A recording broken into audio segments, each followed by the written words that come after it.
I don't want you to tell anybody about this because people will get mad at you, not me. I don't know what to say. And then he did. He followed that. Like, oh, thanks for the tip, bud. Whew.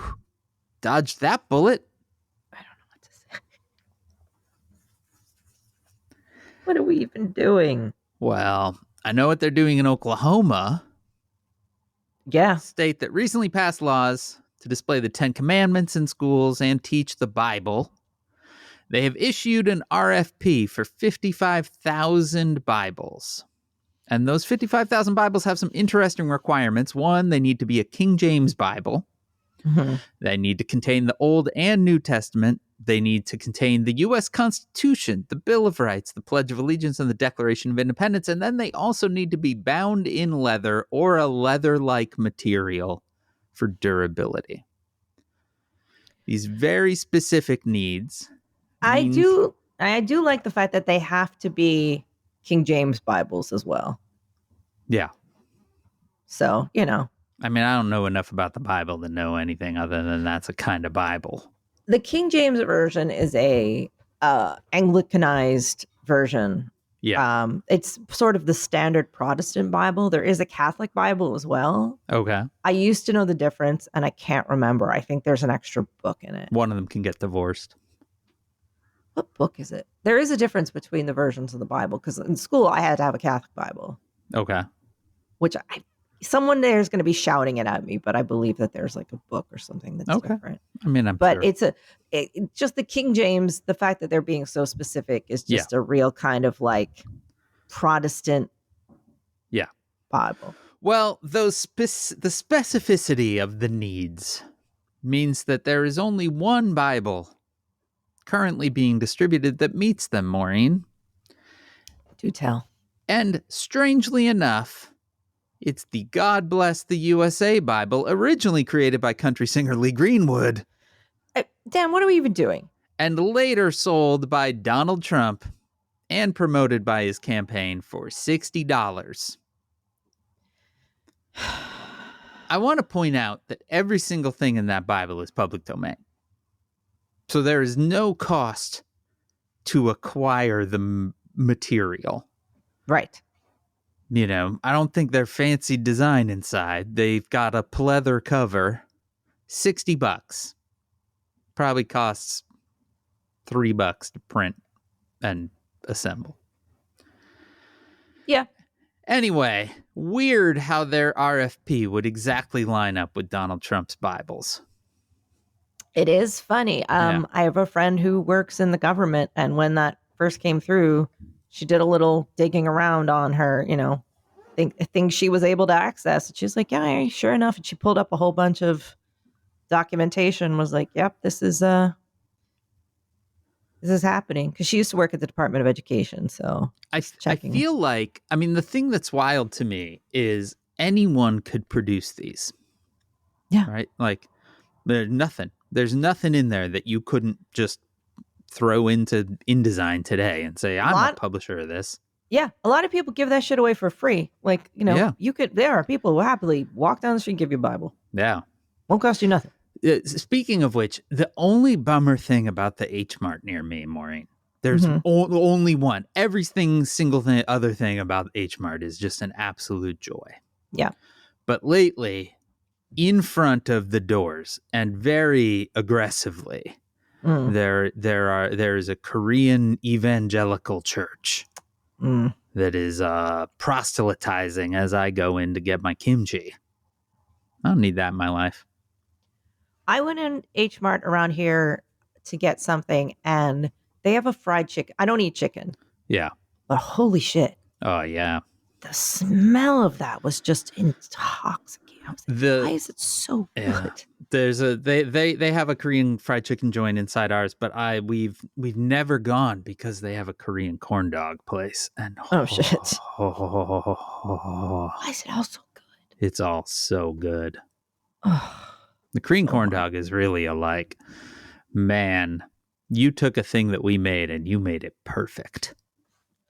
That's the thing about this Korean cooking show is there's a whole bunch of ingredients I didn't know like dried radish greens and Mm, the Zhang trio of Zhang and like there's three major Zhangs, yeah. and just getting really bearing down on all their ingredients is just Yeah. like so like it's all so tasty. It's all so good.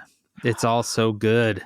Oh, you just reminded me that when I went, I bought a little bit of their little pancake batter. I might make some pancakes for lunch. Kimchi I think we're having pancakes. dried toast because both we have. Your tum-tums. Mine seems better than Oscar's just sitting there Oof. with a little frowny face. He's just farting up a storm over there. He just has a sore tummy. I gave him some Okay. Pepto. I was like, take some All Pepto right. for your poor tum-tum. Well, Maureen, just to get us back on track, the Trump Bible is not the only Trump scam currently making headlines. Right. World Liberty Financial, the crypto venture that Trump and all of his sons, this part I didn't know, we discussed this a little bit before. All of his sons, including Barron, What? yes, who leaked copies of the investment pitch describe as, quote, a crypto visionary. Oh, that's right. He thinks his son is like a crypto king. Yeah.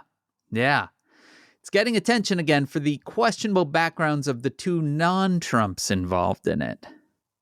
Thought we'd go on a little adventure here, Maureen. Oh boy. Two gentlemen called Chase Hero or Harrow. It's Herro, but sometimes he spells it Hero. And Zachary Folkman. Chase calls himself a, quote, dirtbag of the internet.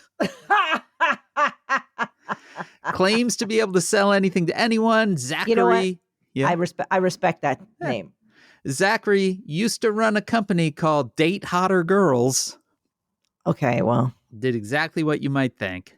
I, According to the New York Times, together or separately, they have formed at least 17 companies gravitating to the U.S. Virgin Islands and Puerto Rico, both tax havens. Their ventures have largely involved social media marketing and selling advice on how to get rich quickly through e-commerce or crypto. One 2021 podcast featured Mr. Harrow hit a typical theme, quote, from broke to millionaire in 14 days. Both men, prior to joining, this seems to be their the main thing that they brought to the table. Prior to joining, they were involved in Doe Finance, a crypto platform that was hacked in July. According to a person who spoke to the Times on the condition of anonymity, because they were not authorized to discuss the situation.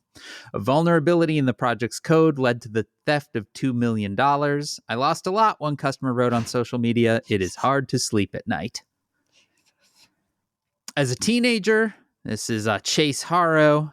He was convicted of theft and marijuana possession, spent nearly 2 weeks in a Wisconsin jail. He claims that then he cut off his ankle bracelet and fled as a felon to California. sure.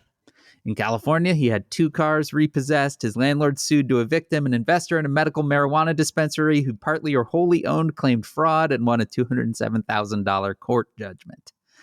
This is my favorite detail from thing. His girlfriend left him after he demanded she get an abortion and told her she would look fat in a swimsuit.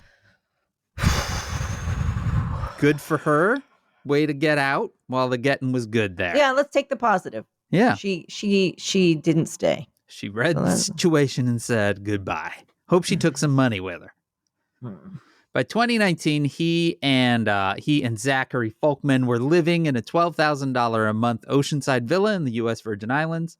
Property owners later claimed that they had skipped out on $36,000 in rent and caused $75,000 in damage. These guys, they seem so nice. They settled the lawsuit with the landlord in 2019. In April 22, Mr. Harrow led a seminar on crypto at the home of Jordan Belfort, who defrauded more than 1,500 financial clients and whose memoir inspired the 2013 movie The Wolf of Wall Street.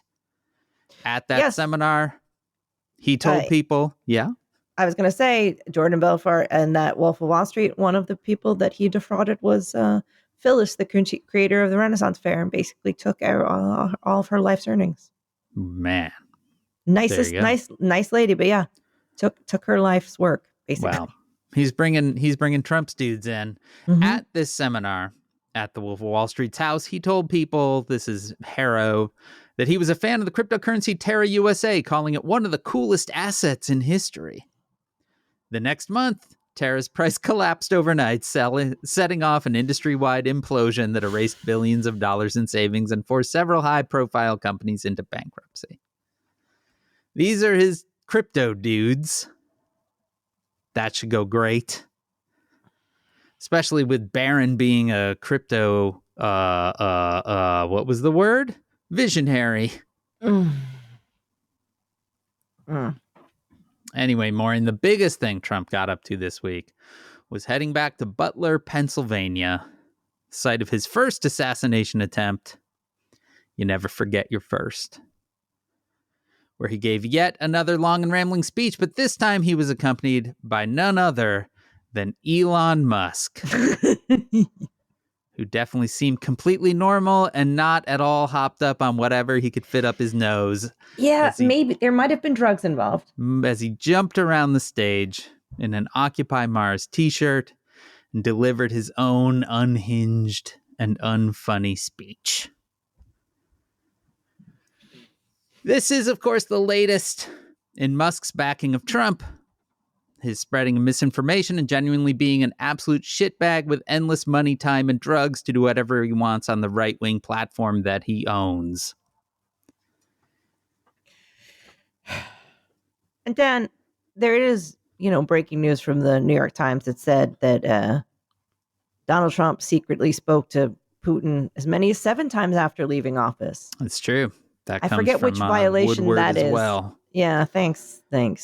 I'm not sure it's entirely a violation of anything. I think, he's a private citizen. He can have chats with whoever, but it sure is suspect. And I think in that same reporting, they quoted sort of experts who were like, there is no precedent for this. Former presidents don't call up, you didn't have someone phoning up Gorbachev on on his day off or whatever. Dan, it's sketchy. It's all just a lot, isn't it? It's a bit of a lot. In fact, a lot. We're not even touching on the fact that there is a major situation going on in the Middle East. We're not. Yeah. Like, you all know about that. And the nightmare not great. of that. No. Not great. No. It's not great anywhere. It's not great anywhere. You started to bounce and twitch. Is it because you're reading the news? Yeah, I'm just bouncing and twitching. Feeling bouncing and twitchy. Well, Dan, I get that. Yeah. It's a time to bounce, a time to twitch. It's a little bit bouncy, a little bit twitchy. That's that time. Dan, we're 4 weeks away from the election. We are less than a month. Who wins, Dan, right now? Oh my God, I could not tell you. Right now, the election happens today. This is my fear.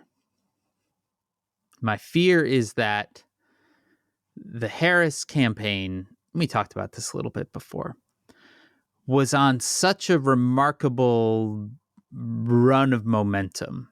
Mm-hmm. And that momentum was not going to ever be sustainable, right? But man, I have a terrible fear that it peaked just slightly early. And that they brought the consultants in. Yeah, the consultants are definitely in.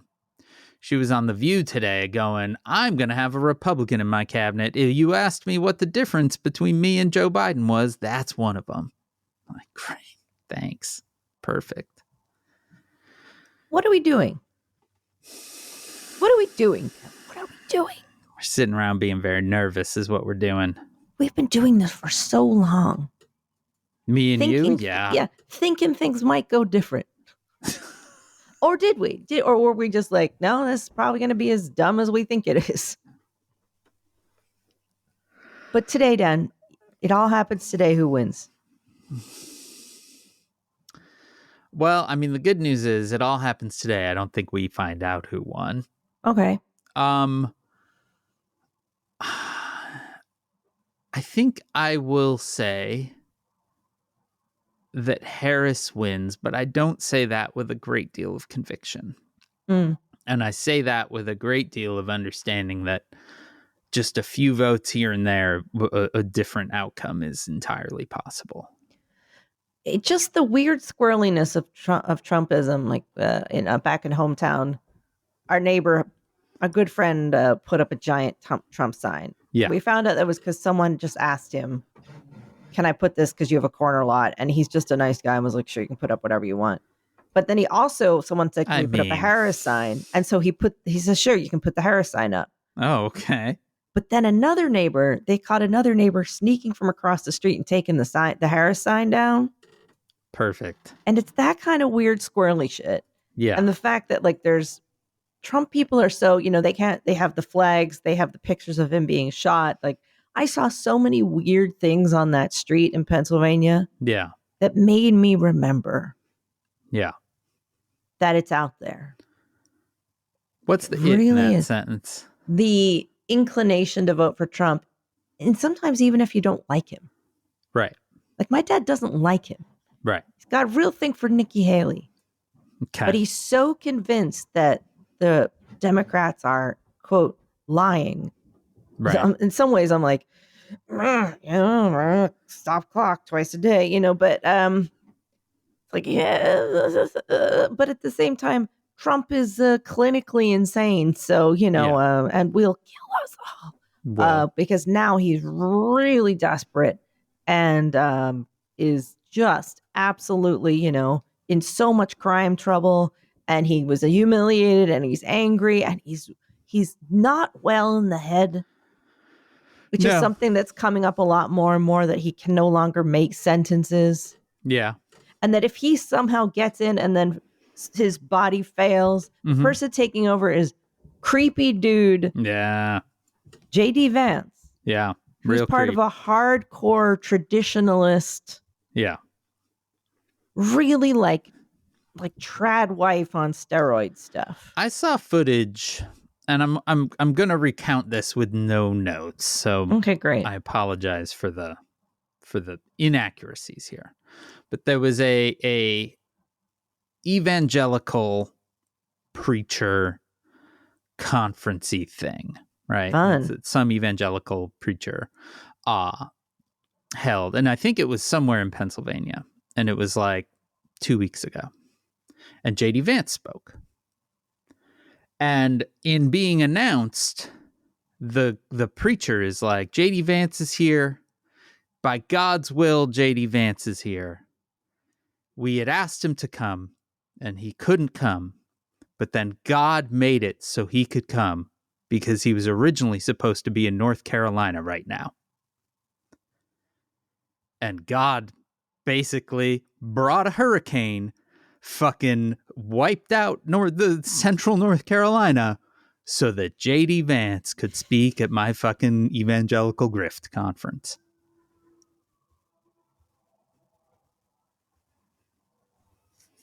It's good stuff. It's going to be a squeaker, isn't it, Dan? It's going to be a squeaker to end all squeakers. All right, we can be wearing mouse ears during this time. We are.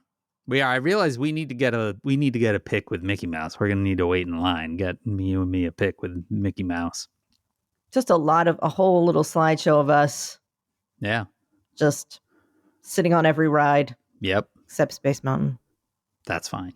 You can go on that. The Space Mountain at Disneyland is less aggressive than the one at Disney World, in large part because you're not sitting in a vehicle where you're basically just sitting on the track. It's like a much more normal, like you sit next to someone and it's, but it's still in the dark and it's still the premise is still the same. It's just a little less rickety. Like what if an anxiety attack was a ride? Yeah. Yeah. This is deep lore, but the Space Mountain at Disney World, which is the original Space Mountain, the track layout and the vehicles of that are the exact same thing as the Matterhorn, which is at Disneyland, which is like a fake Swiss Alps thing. And the only real difference is that it's in the dark. But, and that one's a real backbreaker because it's so fucking rickety and jostly. But there is a Yeti. I'm okay with the Dumbo ride. I love the Dumbo ride. I'm a small child with rides. Like That's fine. Dumbo. Mr. Toad's Wild Ride is at Disneyland, the best Disney ride ever, the only Disney ride where you die and go to hell. Not only do you die because you get hit by a train and then you go to hell. It is amazing. We need to start planning out. Does your older son still do Disney planning itineraries? He doesn't, and I think that at this point the way to plan a Disney trip has changed so dramatically from when he went that well, he did do that. I'm gonna pull up the map online. I'm gonna It's all start good. looking, and We'll sort it.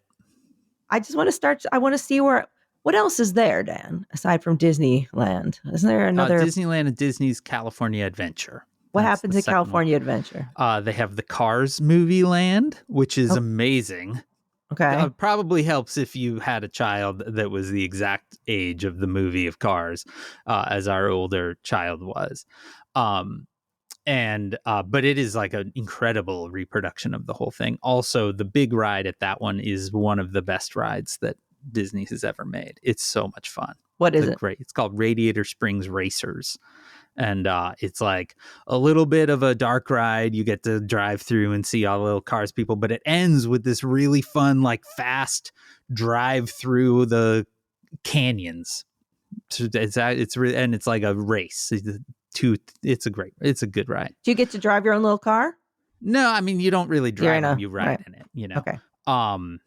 What else is there? I think there's an Avengers campus there now, like a whole Avengers area.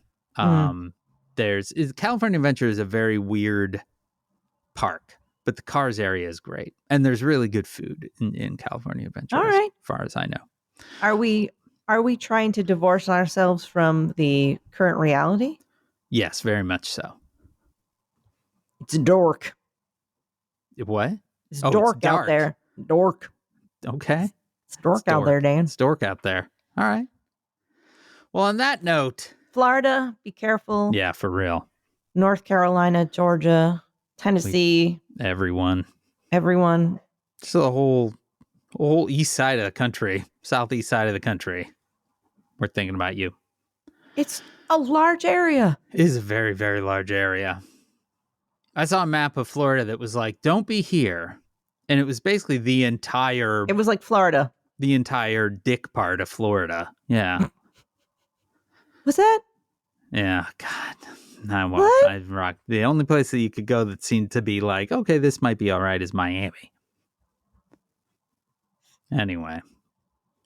Says Who is made possible by you through your support of our Patreon at patreon.com/sayswho. That's our Patreon where pretty much every Sunday you get this all over again. And if you give it the $10 a month level, you get a sticker in the mail. Made by me, packed by a 9-year-old. It's all a good time. At patreon.com/sayswho. Our theme music was performed by Ted Leo. Thank you, Ted. Our logo was designed by Darth. We love you.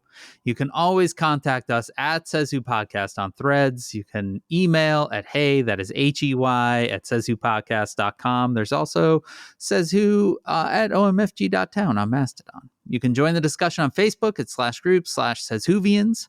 Our Facebook group is moderated by Janice Dillard. There's also the fan-run Discord server at tinyurl.com/sayswho Discord. Whatever you do, spread the word, subscribe, leave stars and reviews on Apple Podcasts, Spotify, wherever you listen. And run one last ask of you if you are listening to things on the internet, and you are right now because you're listening to this, go subscribe to Rebel Spirit and also leave it some stars and reviews. And whatever you do, join us next Wednesday, October 16th. That's getting real close to the election. Holy cow. For our very next episode. And from my basement in Chicago, I am Dan Sinker. And from the crime-free, good-smelling city of New York. And that's how it is. I'm Maureen Johnson. And this has been Says Who. That's it. I'm looking at pictures of Milton. Okay. Boy. Milton doesn't seem like a threatening name. No. But it is.